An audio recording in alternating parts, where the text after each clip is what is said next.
Hey, so today we are going to be talking about what happened for the Canucks in the NHL free agency. So before we start to get into it, here is a little tribute I made for the players we lost.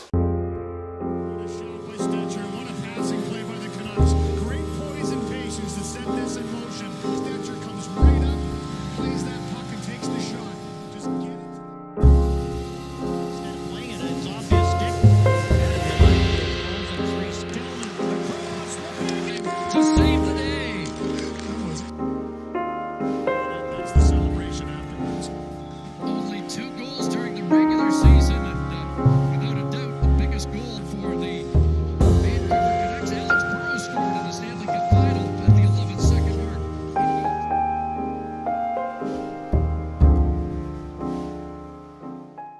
So yes, I agree that was a little depressing, but none of this would have happened if Jim Benning wasn't such a horrible general manager. Because every single free agency for the last couple of years now, Jim Benning has been going on shopping sprees, spending millions and millions of dollars on players like Beagle, Sutter, and Roussel, and no matter how much you love these players, they are not worth their contracts. And every single year when he did this, he never thought of the impact it could have for the team in the future. I mean, spending $4 million on a bottom six player is way too much. For example, they just signed Tyler Mott to $1 million a year contract. That is reasonable. That is what you should be paying your bottom six players. Breaking news. Tyler Toffoli just signed a 4-year, $17 million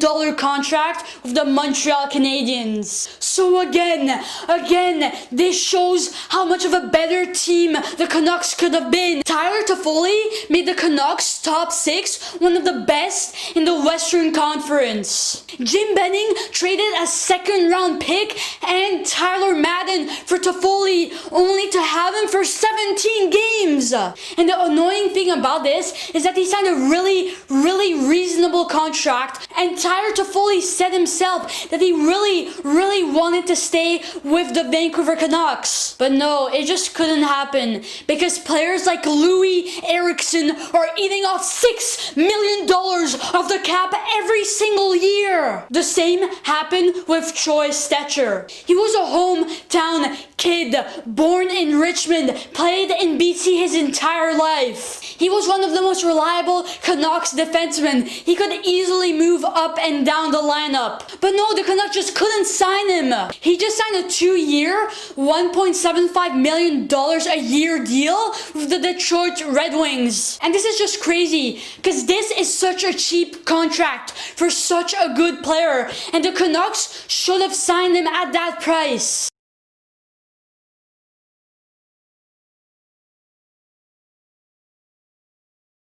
But no, instead they covered a player like Jake Virtanen, who has been in the organization for like years now, and he hasn't done anything.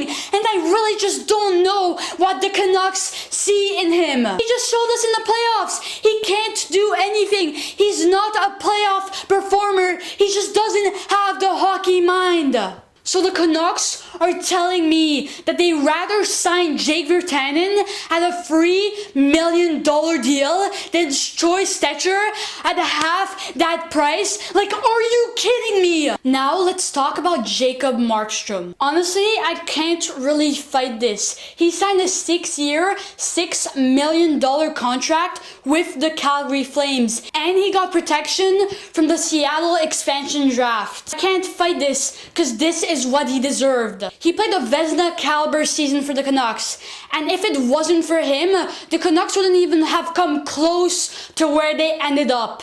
This was probably the last paycheck of his career, and this is exactly what he deserves. And because of this, the Canucks signed goaltender Braden Holtby. After having one of the worst seasons of his career, Braden Holtby signed a 2-year, $8.6 million deal with the Vancouver Canucks. And the best part of this deal is that he has no protection from the NHL expansion draft. This is honestly just an all-around great great signing for the Canucks. A short, not too expensive deal with a Vezina winner goaltender. And man oh man, if Thatcher Demko plays the same way the entire season that he played in the playoffs versus the Vegas Golden Knights, this will be a really strong goaltending duo. Tanev also signed a contract with the Calgary Flames for a 4-year, $4.5 million a year deal. And again, I can't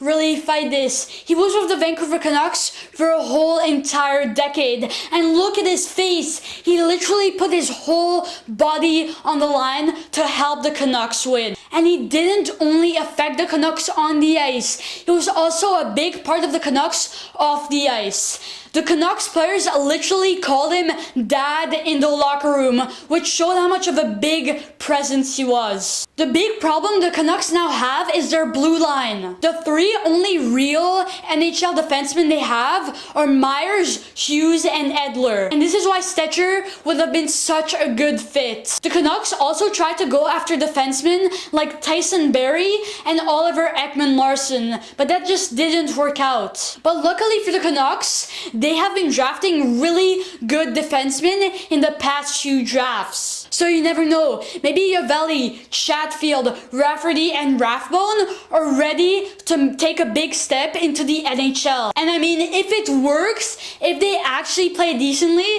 the Canucks will probably have the cheapest defense in the whole entire league.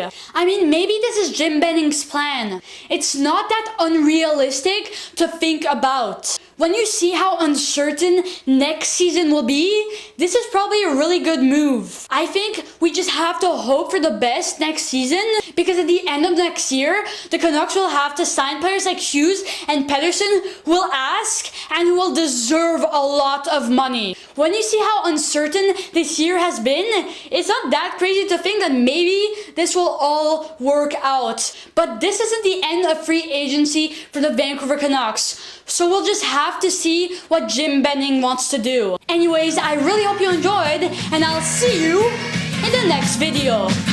I'm still standing.